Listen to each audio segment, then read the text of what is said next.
Als sie zum ersten Mal sprach, schaute sie nicht ihre Eltern an. Sie stand vor einem Metallgitter. Dahinter saß ein Hund, und sie flüsterte seinen Namen. Das war an einem Dienstagnachmittag im März. Der Himmel war grau. Der Parkplatz vor dem Tierheim roch nach feuchtem Beton. Emilia war 6 Jahre alt, und sie hatte in ihrem ganzen Leben noch kein einziges Wort gesagt. Nicht zu ihrer Mutter, nicht zu ihrem Vater, nicht in der Fördereinrichtung, wo sie seit 2 Jahren hinging, nicht nachts, wenn sie alleine in ihrem Zimmer war, kein Wort, kein Laut, nichts. Ihre Mutter, Sandra, sagt, Emilia sei als vollkommen gesundes Baby zur Welt gekommen. Alles habe normal ausgesehen, sie habe getrunken, geschlafen, die Augen aufgemacht, aber sie habe nicht geschrien, kein einziges Mal, nicht bei der Geburt, nicht in den ersten Nächten. Die Hebamme hatte das damals erwähnt, kurz, beiläufig. Sie hatte gesagt, manche Babys seien einfach ruhig. Sandra hatte das geglaubt. Sie hatte es glauben wollen. Mit 18 Monaten war klar, dass etwas anders war. Andere Kinder in der Spielgruppe sagten schon »Mama«, nein, da. Emilia saß auf dem Boden und schaute auf ihre Hände. Nicht abwesend, sehr aufmerksam, aber still. Die Kinderärztin sagte, man solle abwarten. Manche Kinder kämen später. Mit 2 Jahren kam immer noch nichts. Die Ärztin überwies sie an eine Sprachtherapeutin. Die Sprachtherapeutin überwies sie an einen Kinderpsychologen. Der Kinderpsychologe überwies sie an eine Spezialklinik in der nächsten Stadt. Das dauerte Monate, dann noch mehr Monate. Die Diagnose, die schließlich kam, war lang und hatte mehrere Teile. Sandra las sie 3-mal. Sie verstand die meisten Wörter. Aber sie saß mit dem Blatt auf dem Schoß und wusste nicht, wohin damit. Ihr Mann, Peter, fuhr die ganze Zeit, von Termin zu Termin, von Arzt zu Arzt. Er stellte sachliche Fragen, er schrieb Dinge auf. Abends, wenn Emilia schlief, saßen sie manchmal einfach nebeneinander. Manchmal sprachen sie, manchmal nicht. Die Therapeuten sagten, Emilia sei nicht taub. Ihr Gehör war perfekt. Sie reagierte auf Geräusche. Sie drehte den Kopf, wenn jemand die Tür öffnete. Sie zuckte zusammen, wenn draußen ein Auto scharf bremste. Sie hörte alles. Sie sagte nur nichts. Die Diagnose lautete am Ende schwerer selektiver Mutismus in Verbindung mit einer tiefgreifenden Entwicklungsstörung. Die Ärzte sagten, es sei möglich, dass sie irgendwann sprechen lerne. Es sei auch möglich, dass sie es nicht tue. Man wisse es nicht. Peter hatte genickt. Sandra hatte auf einen Fleck an der Wand des Sprechzimmers geschaut. Die Jahre gingen weiter. Emilia wuchs. Sie war kein unglückliches Kind. Das muss hier gesagt werden. Sie lachte manchmal. Ein leises, kurzes Lachen, fast unhörbar. Sie mochte bestimmte Texturen, weiches Stoff, glatte Holzoberflächen. Sie mochte es, wenn Sandra ihr die Haare bürstete. Aber sie sprach nicht. In der Fördereinrichtung war sie das ruhigste Kind. Ihre Betreuerin, Frau Langer, sagte, Emilia beobachte alles sehr genau. Sie nehme Dinge wahr, die anderen entgingen. Wenn draußen ein Vogel an das Fenster flog, sah Emilia es als Erste. Sie drehte den Kopf schon, bevor irgendjemand sonst es bemerkte. Zu Hause hatte Emilia seit ungefähr einem Jahr eine Gewohnheit. Jeden Morgen, bevor Sandra sie zur Einrichtung brachte, nahm sie einen Buntstift und zeichnete auf ein kleines Blatt Papier. Immer dasselbe. Einen Hund. Einen sitzenden Hund. Von vorne. Kleine Ohren, großer Kopf, einfache Linien. Die Zeichnungen unterschieden sich kaum. Immer derselbe Hund. Sandra hatte einen Stapel davon in einer Schublade. Irgendwann zählte sie. Es waren über 60. Sie fragte Frau Langer, ob Emilia auch in der Einrichtung Hunde zeichne. Frau Langer sagte ja. immer wieder denselben. Niemand wusste warum. Es gab keinen Hund zu Hause, es gab keinen Hund in der Familie. Sandra mochte Hunde, aber sie hatten nie einen gehabt. Peter sagte einmal, halb zu sich selbst, »Vielleicht will sie einfach einen Hund.« Sandra schwieg einen Moment. Dann sagte sie, »Sie will etwas.« Die Idee mit dem Tierheim kam von Frau Langer. Sie hatte gehört, dass ein Tierheim in der Nähe manchmal Schulklassen und kleine Gruppen einlud. Nicht für große Führungen, einfach nur zum Schauen. Sie dachte, es könnte Emilia gut tun. Sie dachte, es könnte gut sein, einfach zu schauen, was passiert. Sandra war nicht sicher. Sie kannte Emilia. Neue Orte waren oft zu viel. Zu viele Geräusche, zu viele Eindrücke. Emilia zog sich dann in sich zurück, wurde noch stiller, was kaum möglich schien, aber doch passierte. Frau Langer sagte, »Wir gehen kurz rein. Wenn es zu viel wird, kommen wir sofort wieder raus.« Es war ein Dienstag. Der Morgen war grau. Sie kamen zu dritt. Sandra, Frau Langer und Emilia. Emilia hatte eine dünne Jacke an, blau, mit kleinen weißen Punkten. Sie hielt Sandras Hand auf dem Weg zur Eingangstür, nicht fest, aber sie ließ sie nicht los. Drinnen war es sofort laut. Das Bellen begann schon im Eingangsbereich.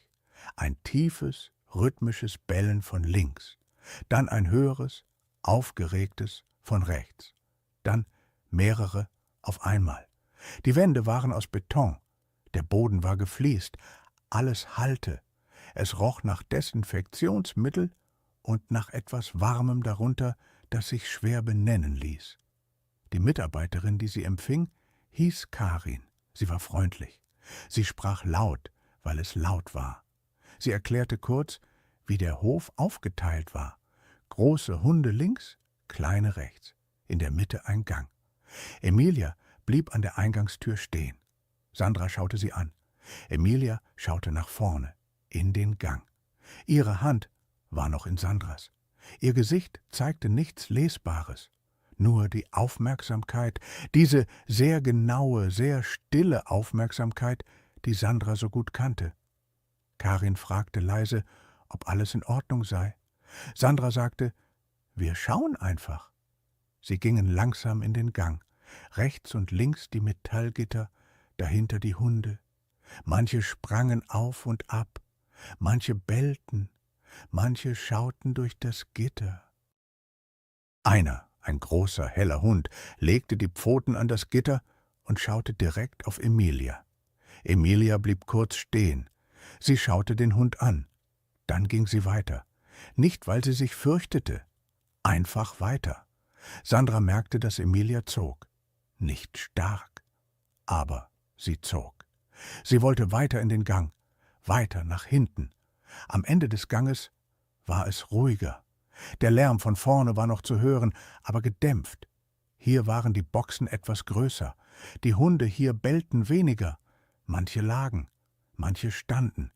In der letzten Box auf der linken Seite saß ein Hund in der hintersten Ecke. Er war mittelgroß, dunkelbraun, fast schwarz, mit einem weißen Fleck auf der Brust. Er saß auf dem gefliesten Boden und schaute geradeaus. Er bellte nicht, er stand nicht auf, er war einfach da. Emilia blieb vor seiner Box stehen. Sie ließ Sandras Hand los. Das hatte sie noch nie getan, nicht in fremden Räumen, nicht an unbekannten Orten. Sandra spürte, wie ihre Hand plötzlich leer war. Sie rührte sich nicht. Frau Langer, die einen Schritt hinter ihnen stand, hielt auch den Atem an. Karin sagte leise, fast flüsternd, »Das ist Bruno. Er ist seit 4 Monaten hier. Er ist sehr scheu. Er kommt selten nach vorne.« Emilia stand vor dem Gitter. Beide Hände hingen an ihren Seiten. Sie schaute Bruno an. Bruno saß in der Ecke. Er schaute zurück. Sekunden vergingen. Vielleicht 30. Vielleicht 1 Minute. Das Bellen von weiter vorne im Gang war noch zu hören, aber hier, in diesem Abschnitt, war es still. Bruno bewegte sich dann, ganz langsam. Er stand auf. Das war schon ungewöhnlich, sagte Karin später. Er stehe sonst stundenlang in seiner Ecke. Er komme nicht nach vorne, nicht bei Besuchern, nicht bei den Betreuern, die er noch nicht kannte. Aber dann kam er, Schritt für Schritt, ganz ruhig. Er hob leicht den Kopf und ging bis zum Gitter. Dort blieb er stehen. Sein Atem war ruhig. Emilias Atem war ruhig. Sie sahen sich an. Das Gitter war zwischen ihnen. Sandra stand ein paar Schritte zurück. Sie beobachtete ihre Tochter, den schmalen Rücken in der blauen Jacke, die stillen Hände. Emilia beugte sich leicht nach vorne, nur ein wenig. Ihre Stirn kam nah an das Gitter. Dann öffnete sie den Mund. Sandra hielt kurz inne. Sie wusste nicht warum. Und dann, ganz leise, formten Emilias Lippen ein Wort. Sie flüsterte seinen Namen. Bruno. Karin stand hinter Sandra. Sie hatte es gehört. Sie legte eine Hand vor den Mund und sagte nichts. Frau Langer stand weiter hinten. Auch sie hatte es gehört. Sie schaute kurz weg und dann wieder hin. Der Hund reagierte sofort. Ruhig. Er bewegte langsam den Schwanz, dann streckte er den Kopf nach vorne und kam näher an das Gitter. Emilia hob ihre Hand. Ihre Finger berührten ihn vorsichtig. Sie blieben so stehen, das Mädchen und der Hund, ruhig, nah beieinander. Sandra bewegte sich nicht, sie schaute nur. Frau Langer nahm ihr Handy heraus und filmte kurz, ohne Ton. Auf dem Rückweg sprach niemand viel.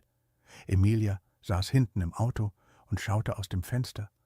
Zu Hause setzte sich Sandra an den Tisch und rief Peter an. Sie sagte nur, »Komm bitte nach Hause, ich erkläre es dir später.« Peter kam. Sandra erzählte alles. Langsam, mit Pausen. Er hörte einfach zu. Er unterbrach sie nicht. Als sie fertig war, war es still in der Küche. Dann fragte Peter, »Hat Frau Langer das gefilmt?« Sandra sagte ja. Peter schaute auf den Tisch.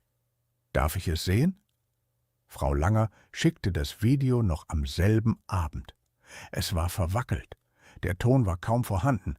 Man sah Emilias Rücken, das Gitter, Bruno dahinter. Man sah, wie Emilia sich leicht vorbeugte. Und dann, wenn man sehr aufmerksam war, ganz am Rand der Aufnahme, sah man ihre Lippen sich bewegen. Peter schaute das Video einmal, dann noch einmal. Dann legte er das Handy auf den Tisch und schaute zur Seite. Sandra saß neben ihm. Sie legten beide nichts. Sie saßen einfach da. Nach einer Weile sagte Peter, »Wir holen ihn.« Sandra nickte. Sie riefen am nächsten Tag im Tierheim an. Karin nahm ab. Sie kannte die Stimme schon. Sandra fragte nach Bruno. Karin sagte, Bruno sei noch da. Sie sagten, sie kämen am Wochenende. Am Freitag teilte Frau Langer das Video in einer kleinen Online-Gruppe für Pädagogen, die mit nicht sprechenden Kindern arbeiteten. Sie schrieb wenig dazu. Nur, was wir manchmal brauchen, ist nicht eine Methode. Es ist jemand, der genauso still ist wie wir. Ein Mitglied der Gruppe teilte es weiter, dann jemand anderes, dann jemand, der eine größere Reichweite hatte. Innerhalb von 2 Tagen hatten 18.000 Menschen das Video gesehen. Innerhalb von einer Woche über 100.000. Menschen schrieben Kommentare in vielen Sprachen. Viele schrieben über ihre eigenen Kinder, über Momente, in denen etwas aufgegangen war, über Tiere, die etwas hatten erreichen können, das Menschen nicht erreicht hatten. Die meisten Kommentare waren kurz, manche nur ein Satz. Das Tierheim wurde erwähnt. Jemand fragte, wie man helfen könne. Karin antwortete kurz und sachlich. Die Spenden kamen in den folgenden Wochen aus 11 verschiedenen Ländern. Das Tierheim verwendete das Geld für eine neue Heizung im hinteren Bereich und für zusätzliche Betreuungsstunden. Eine Journalistin bat um ein Gespräch. Sandra lehnte zuerst ab, dann, nach einigen Wochen, sagte sie ja. Kurz, nur telefonisch und ohne Emilias Gesicht zu zeigen. Das Gespräch dauerte 20 Minuten. Sandra sprach ruhig. Sie erklärte wenig. Sie beschrieb einfach, was passiert war. Die Journalistin fragte am Ende, was hat sich verändert? Sandra überlegte kurz. Dann sagte sie, sie zeichnet jetzt einen anderen Hund. Bruno zog an einem Samstag im April bei ihnen ein. Er kam in einer Transportbox. Er trat langsam heraus und schaute sich um. Die Wohnung war ihm fremd. Er blieb in der Mitte des Wohnzimmers stehen. Emilia saß auf dem Boden. Sie wartete. Bruno schaute sie an. Dann kam er. Langsam.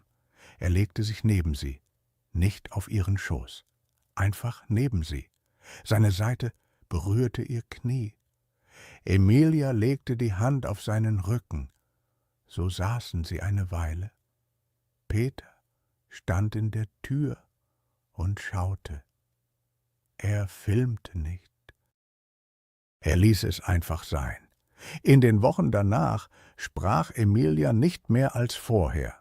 Das muss ehrlich gesagt werden. Bruno war kein Schalter, den man umlegte. Emilia schwieg weiterhin die meiste Zeit. In der Einrichtung, zu Hause, mit fremden Menschen. Aber mit Bruno sprach sie manchmal, sehr leise, einzelne Wörter, seinen Namen, manchmal hier, manchmal komm, einfache Dinge. Sandra schrieb sie auf, in dasselbe kleine Heft, das sie inzwischen begonnen hatte. Nach einem Jahr hatte es 22 Einträge, nach 2 Jahren 38.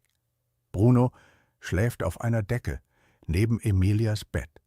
Er war von Anfang an dort, nicht weil sie es so eingerichtet hatten. Er hatte sich einfach dort hingelegt und war nicht mehr weggegangen. Emilia ist jetzt 9. Sie spricht noch immer wenig, aber sie spricht. Mit Bruno fast täglich, mit Sandra manchmal, mit Peter seltener. Aber es kommt vor. Die Therapeuten sagen, es sei ein langer Weg. Es sei immer ein langer Weg gewesen.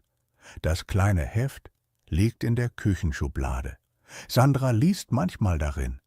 Nicht aus einem bestimmten Grund, einfach so. Der erste Eintrag ist kurz.